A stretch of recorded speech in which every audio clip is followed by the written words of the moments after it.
السلام علیکم ناظرین، پروگرام دین کے دنیا کے ساتھ میں ہوں آپ کا ہوسٹ اویس اسحاق۔ ناظرین، آج ہم بات کر رہے ہیں کہ آیا دین اسلام میں اس چیز کی اجازت ہے کہ ہم ایک غیر مسلم کو، ایک غیر مذہب والے انسان کو دین اسلام کی دعوت دے سکیں؟ اور ایک بات یہ بھی کی جاتی ہے ہمارے معاشرے میں کہ جبری مسلمان نہیں کیا جا سکتا۔ اگر کوئی ایک مذہب سے دوسرے مذہب پہ کسی بھی انسان کو تبدیل کروانے کی کوشش کر رہا ہے تو اس کے بھی کچھ اصول، اس کے بھی کچھ اسباب، اس کی بھی کچھ حدود تعین کی گئی ہیں۔ اس اہم موضوع پہ بات کرنے کے لیے ہمارے ساتھ موجود ہے مفتی محی الدین احمد منصوری صاحب۔ السلام علیکم حضرت۔ وعلیکم السلام۔ مزاج گرامی اچھے ہیں؟ بہت بہت شکریہ، آپ تشریف لائے۔ حضرت، ہمارے پاکستان میں ایک بل کی بات کی جا رہی ہے اور دوسری طرف یہ بھی بات کی جا رہی ہے کہ ہم کسی بھی غیر مذہب والے انسان کو جبری طور پہ مسلمان نہیں بنا سکتے۔ اس حوالے سے آپ کی کیا رائے ہے؟ بسم اللہ الرحمن الرحیم، الحمدللہ رب العالمین والعاقبۃ للمتقین والصلاۃ والسلام علی سید الانبیاء والمرسلین والحمدللہ رب العالمین۔ میرے خیال سے تاریخ اسلام میں آج تک کوئی ایسا واقعہ رونما نہیں ہوا ہوگا، پیش آیا ہوگا کہ جہاں جبراً مسلمان کیا گیا ہو کسی کو۔ کبھی یہ ایک جو یوں سمجھے کہ میں سمجھتا ہوں کہ یہ ایک الزام ہے جو کہ اسلام اور اسلام پسند لوگوں کو بدنام کرنے کے لیے کی جا رہی ہے، مگر جبر کا تو سوال ہی پیدا نہیں ہوتا۔ جب لا اکراہ فی الدین، اللہ نے فرمایا کہ لا اکراہ، دین کے اندر سختی نہیں ہے، یعنی دین کو قبول کرنے کے لیے سختی کیوں کریں ہم؟ جب دین کو عمل کرنے میں سختی نہیں تو قبول میں کیسے ہو سکتی؟ ٹھیک ہے نا، ہم یہ ہے کہ دین، یہ بات ہے کہ کوئی دین قبول کر لے تو اب وہ دین کو چھوڑ نہیں سکتا، یہ قانون ہے کہ جو، کیونکہ دیکھیں اس کی بھی ایک وجہ ہے، بالکل اس کی وجہ ہے کہ دیکھیں یہ جو دنیا میں جتنے باطل فرقے ہیں، باطل مذاہب ہیں، اس کے بارے میں اللہ تبارک و تعالیٰ کا ایک واضح قانون ہے کہ یہ سارے جو ہے ان المشرکین نجسون، کہ یہ جتنے مشرک ہیں یہ نجس ہے، ناپاک ہے اور نجاست ہے یہ۔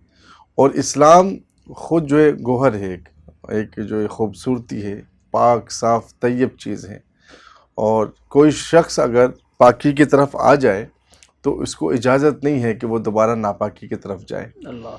تو جب اسلام ایک اتنی عظیم نعمت ہے کہ اللہ کے حبیب صلی اللہ علیہ وسلم جب آخری خطبہ دے رہے تھے، فرما رہے تھے، تو اس وقت آپ نے واضح طور پہ فرمایا کہ آج کے دن جو دین کو مکمل کر دیا گیا ہے اور اللہ بزرگ و برتر اسی دین پر راضی ہے، کسی پہ جبر نہیں کیا آج تک۔ آپ نبی کریم صلی اللہ علیہ وسلم کے زمانے کو اگر دیکھیں تو حضرت ابوبکر صدیق رضی اللہ تعالیٰ عنہ مسلمان تھے، ان کے والد محترم مسلمان نہیں تھے، ان کو جبراً دین میں داخل نہیں کیا گیا، اور نہ ہی اسلام جب نافذ ہوا، حضرت نبی کریم صلی اللہ علیہ وسلم خاندان میں بہت سے ایسے لوگ تھے جن کو جبراً جو ہے جبراً جو ہے دین میں داخل نہیں کیا گیا، جبکہ آپ خود نبی تھے۔ آپ خود نبی تھے، بے شک، کیا خوبصورت بات ہے۔ تو حضرت یہ بتائیے گا کہ آپ نے کہا کہ ہم جبراً کسی کو بھی دین اسلام میں داخل نہیں کر سکتے، تو اب سوال یہ پیدا ہوتا ہے کہ اگر ہم کسی انسان کے بارے میں سوچتے ہیں جو کہ غیر مذہب سے تعلق رکھتا ہے کہ اس کو مسلمان بنانا چاہیے یا پھر کاش یہ مسلمان ہوتا، تو اب دین کیا کہتا ہے کہ ہم کسی دوسرے غیر مذہب کے انسان کو کس طریقے سے دین اسلام کی دعوت دے سکتے ہیں؟ لیکن دین اسلام کی دعوت کا جو وہی طریقہ ہے جو صحابہ اکرام رضی اللہ تعالیٰ عنہ نے اپنایا ہے، کہ آپ علیہ الصلوۃ والسلام کے زمانے میں صحابہ اکرام رضی اللہ تعالیٰ عنہ اپنے لوگوں کے سامنے دین کو پیش فرماتے تھے، اور اس طریقے سے پیش فرماتے کہ دیکھو یہ ہماری دین کی خصوصیات ہے، خوبصورتی ہے، کردار سے بالکل۔ ایک تو کردار تو نظر ہی آتا تھا، اس کے باوجود جب کسی کے سامنے دین پیش کرتے اس کو یہ نہیں کہتے کہ دین قبول کر لو، بلکہ اس کے سامنے یہ کہتے کہ یہ ہمارا دین ہے۔ اللہ تبارک و تعالیٰ کی توفیق ہوتی تو اس کے دل کے اندر دین کی محبت اور سچائی جو ہے سرایت کر جاتی اور دین کو قبول کر لیتے، دعوت دینے کی ضرورت نہیں تھی۔ اسی طریقے دیکھیں نا، یہ جو سب سے بڑا واقعہ جو اسلام میں، جو مسلمان ہجرت کر کے جب شاہ حبش کے پاس گئے اور یہاں سے ابو سفیان وغیرہ کے جو لوگ گئے، جا کے وہاں پہ جا کے مسلمانوں کو مطالبہ کیا شاہ نجد سے کہ بھائی مسلمانوں کو ہمارے حوالے کر دو، وہاں پہ جو صحابہ اکرام رضی اللہ تعالیٰ عنہ نے جو وہاں پہ بادشاہ نجد کے سامنے جو بات کی، گفتگو کی، اس میں کیا بات تھی؟ انہوں نے واضح اپنے دین کو پیش کیا صرف کہ بھئی ہمارا یہ دین حنیف ہے، ہم جو ہے نبی کریم صلی اللہ علیہ وسلم کے آنے سے پہلے جو ہے ہم حرام کو کھاتے تھے، زنا کرتے تھے, جھوٹ بولتے تھے, مکاری کرتے تھے, سود کھاتے تھے. جب نبی کریم صلی اللہ علیہ وسلم نے ہمیں آ کے بتایا کہ بھائی یہ سب چیزیں ٹھیک نہیں ہیں, اس سے آپ کو بھی تکلیف ہے, اور آگے والے لوگوں کو بھی تکلیف, معاشرہ خراب ہو رہا ہے اس سے. تو جب شاہ نجاشی نے جب یہ تقریر سنی, بات سنی, تو اس نے کہا کہ یہ تو بہترین دین ہے, یہ تو دین حنیف ہے, اس میں کوئی کباہت والی بات ہی نہیں ہے. ان کو دین نہیں پیش کیا گیا تھا, بلکہ دین کا صرف بتایا گیا اور انہوں نے دین کو قبول کر لیا تھا. تو آپ یہ کہنا چاہ رہے ہیں کہ اگر ہم کسی کو دین اسلام کی دعوت دینا چاہتے ہیں تو ہم نے اس کے آگے اپنا دین پیش کرنا ہے, اپنے اعمال کے ذریعے اور اپنے کردار کے ذریعے. بالکل ایسا ہی ہندوستان میں بھی ہوا ہے. میں آپ سے عرض کروں اسحاق صاحب کہ جب ہندوستان میں مسلمان آئے تھے, مسلمان پورا عرب اٹھ کے ہندوستان میں نہیں آئے. پورا عرب, صحابہ اکرام کی پوری جماعت, ان کا خاندان یا ہندوستان پہ تشریف نہیں لائے. چند مٹھی بھر لوگ تھے, 1000, 10,000, 2,000, اور یہاں پہ کروڑوں کی تعداد میں لوگ تھے. اسلام کیسے قبول کیا ان لوگوں نے؟ ایک تو مسلمانوں کی حسن اخلاق سے, مسلمانوں کے انداز سے, ان کے کردار سے, ان کے گفتار سے, ان کے کاروبار کرنے کے طریقے سے, اس سے متاثر ہو کر یہاں مسلمان ہوئے. اور جب تک ملک پاکستان آزاد نہیں ہوئے, چند لوگ آئے تھے, اور کروڑوں کے ساتھ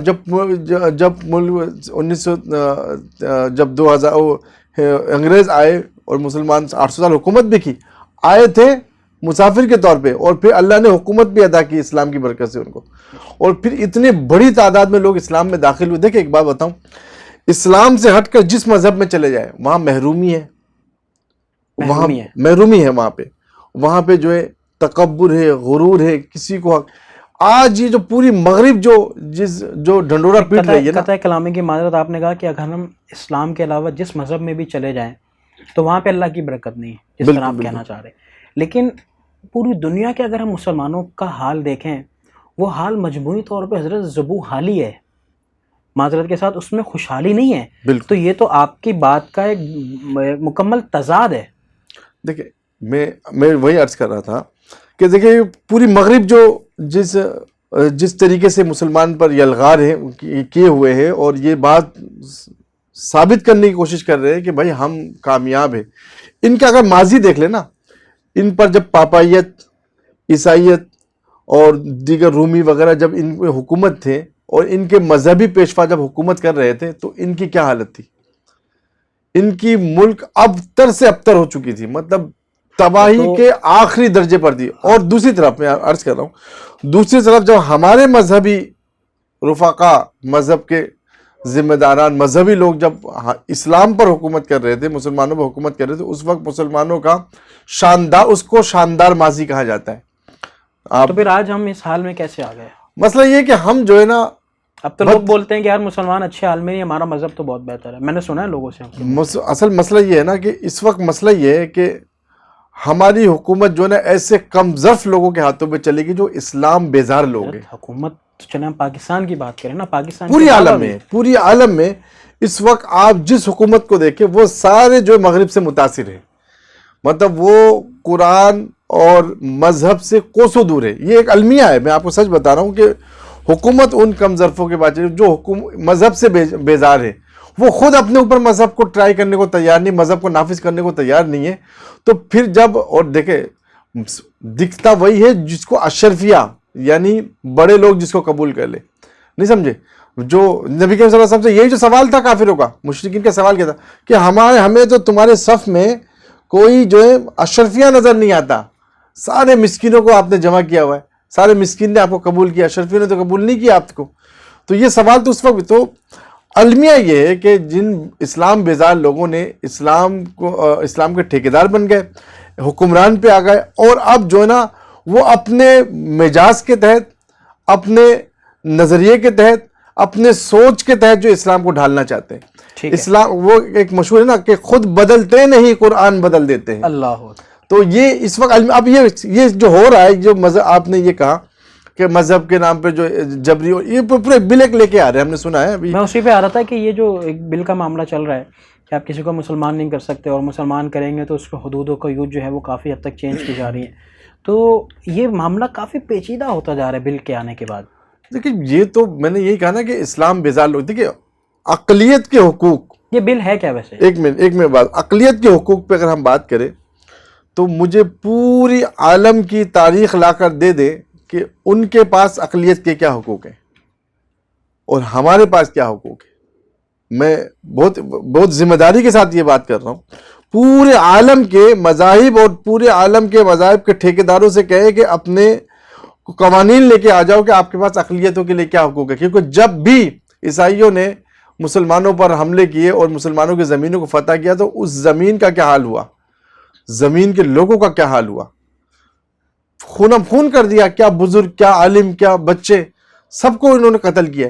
جبکہ جب مسلمان کسی ملک پر حملہ آور ہوئے، مسلمانوں کسی زمین کو فتح کیا تو بزرگوں کو عزت دی، خواتین کو عزت دی، اور مذاہب کوئی بھی ہو اور اس مذہب کے پیشواؤں کو عزت دی کہ آپ جائیں اپنے مذہب کی جو پیروی کریں، ہمیں آپ سے کوئی جھگڑا نہیں، ہمارا جھگڑا صرف ان سے جو ہمارے خلاف تلوار اٹھائے۔ ٹھیک ہے حضرت، یہ تو بالکل آپ نے صحیح ارشاد فرمایا کہ مسلمان کبھی بھی جبری طور پہ کسی کو دین اسلام میں داخل نہیں کرتا، لیکن آپ نے یہ بھی ارشاد فرمایا تھا کہ اگر کوئی ایک مسلمان اپنے دین کو چھوڑتا ہے اور دوسرا مذہب اختیار کرتا ہے، آپ نے کہا کہ اس کی اجازت نہیں ہے، ہمارے دین اسلام میں اس کی اجازت نہیں ہے۔ اگر کوئی مسلمان یہ کرتا ہے کہ وہ اپنا مذہب چھوڑ کے دوسرا مذہب اختیار کرتا ہے، اب شریعت کیا کہتی ہے؟ دیکھیں، یہ تو ہے کہ ہماری مذہب اسلام سے متاثر ہو کر کوئی اسلام میں داخل ہو جائے، داخل ہونے تک نہ ہو جب تک اس کو سوچنے کا بھی حق ہے، سمجھنے کا بھی حق ہے، سوالات کے جتنے اس کے اعتراضات ہیں اس اعتراضات کو حل کرنے کا 100% حق ہے، مگر جب وہ اسلام میں داخل ہو جائے، جو اس پار آ جائے، اب وہ اعتراضات کر کے اسلام کو چھوڑ کر چل جائے، اس کا حق نہیں ہے۔ اس میں بالکل، چونکہ خالق کائنات جس نے اس کائنات کو بنایا ہے اس نے یہ قانون کو واضح کیا، ہم نے نہیں کی، یہ نہ کہا کہ مولوی صاحب نے یہ قانون واضح کیے۔ پھر کیا کرے گا کہ قاضی وقت، حکومت کی ذمہ داری ہے کہ اس کو زندان میں بند کرے، اس کو مہلت دے کہ بھائی 3 دن تک تم سوچو، تمہارے کوئی سوالات ہیں، اشکالات ہیں، تو اس کی شافی جوابات دینے کے لیے علماء موجود ہیں، ہمارے یہاں پہ مذہبی جو طبقہ وہ موجود ہے، آپ کے سوالات کے لیے ہم موجود ہیں، جواب دیں گے آپ کو۔ آپ نے جب قبول کر لیا، اب آپ ہماری دین کی تزلیل کر کے دین چھوڑے، ہم اس کی اجازت نہیں دے سکتے، اور اگر وہ پھر مانتا ہے تو ٹھیک ہے، ورنہ تو پھر حکومت کو اختیار ہے کہ اس کو زندان میں چھوڑ دے، یا تو پھر اس کو چھوڑنے کا حق نہیں ہے حکومت کو، یا تو پھر اسلام کو قبول کر کے وہ اسلام پہ آئے گا، یا تو پھر وہ زندان پہ عمر بھر رہے گا، یا اس کو قتل کر دیا، جو بھی حکومت جو فیصلہ کرے، یہ اپنی جگہ پر ہے۔ اسی کے ساتھ میں نے عرض کیا تھا کہ آپ نے سوال کیا تھا کہ یہ جو بل لے گئے، بل ہے کیا؟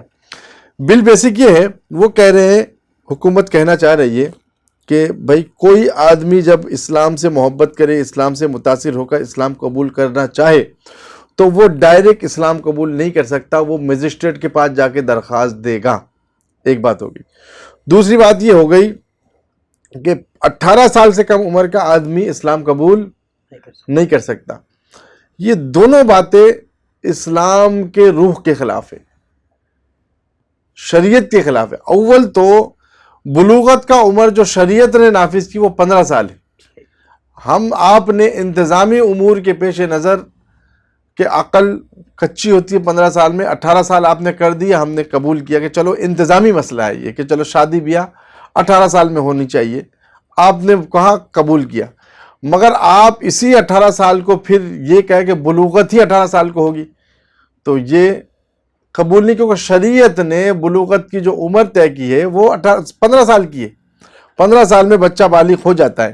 ایک تو یہ مسئلہ قابل غور ہے کہ اس میں دیکھنے کی ضرورت۔ دوسری یہ ہے کہ آپ نے بلا وجہ اسلام کی راہ پہ روڑیاں اٹکائی ہے، اور آپ قدغن لگانے کی کوشش کر رہے ہیں کہ ایک آدمی مسلمان ہونے کے لیے آپ نے جو، میں یہ کہہ رہا ہوں کہ جو حکومت یہ کہنا چاہ رہی ہے، مطلب یہ آپ پاکستان میں موجود 21 کروڑ مسلمانوں کے جو منتخب کردہ نمائندے ہیں کہ اقلیتوں کے سہولت کار ہے، کہ آپ اقلیتوں کے لیے اتنی ہمدردی آپ کو، کیونکہ آپ شاہ سے زیادہ شاہ کے وفادار، کہ قدرت سے بھی ٹکرانے کے موڈ میں آ گئے۔